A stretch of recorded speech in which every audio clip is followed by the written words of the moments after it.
విశాఖ కాపులుప్పాడలో మరో IT campus ఏర్పాటుకు ప్రభుత్వం అనుమతి ఇచ్చింది. క్వాక్స్ టెక్నోసాఫ్ట్ లిమిటెడ్ కు అనుమతి మంజూరు చేసింది. దాదాపు 115 కోట్లతో 2000 ఉద్యోగాలు ఇచ్చేలా ఐటీ క్యాంపస్ ఏర్పాటు చేయనున్నారు. Advanced digital engineering, AML, cloud, cyber security విభాగాలతో క్యాంపస్ ప్రారంభం కానుంది. ఎకరాకు 1 కోటి చొప్పున 4 ఎకరాల భూమి కేటాయించింది ప్రభుత్వం. 2 ఏళ్లలో తొలి దశ కార్యకలాపాలు ప్రారంభించాలని, మొత్తం ప్రాజెక్టును 5 ఏళ్లలో పూర్తి చేయాలని ఆదేశించింది.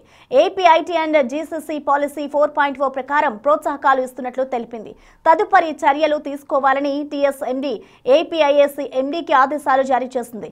ఐటీ, ఎలక్ట్రానిక్స్ విభాగం కార్యదర్శి కాటమనేని భాస్కర్ ఉత్తర్వులు జారీ చేశారు.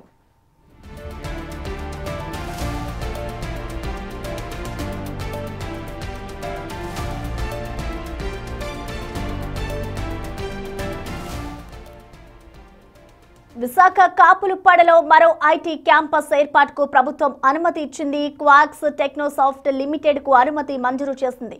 దాదాపు 115 కోట్లతో 2000 ఉద్యోగాలు ఇచ్చేలా ఐటీ క్యాంపస్ ఏర్పాటు చేయనున్నారు. Advanced digital engineering, AML, cloud, cyber security విభాగాలతో క్యాంపస్ ప్రారంభం కానుంది. దాదాపు ఎకరానికి 1 కోటి చొప్పున 4 ఎకరాలు భూమి కేటాయించింది ప్రభుత్వం. 2 ఏళ్లలో తొలి దశ కార్యకలాపాలు ప్రారంభించాలని, మొత్తం ప్రాజెక్టును 5 ఏళ్లలో పూర్తి చేయాలని ఆదేశించింది. AP IT and GCC policy 4.0 ప్రకారం ప్రోత్సాహకాలు ఇస్తున్నట్లుగా తెలిపింది. తదుపరి చర్యలు తీసుకోవాలని టీఎస్ఎండీ ఏపీఐఏసీ ఎండీకి ఆదేశాలు జారీ చేసింది. ఐటీ, ఎలక్ట్రానిక్స్ విభాగం కార్యదర్శి కాటమనేని భాస్కర్ ఉత్తర్వులు జారీ చేశారు.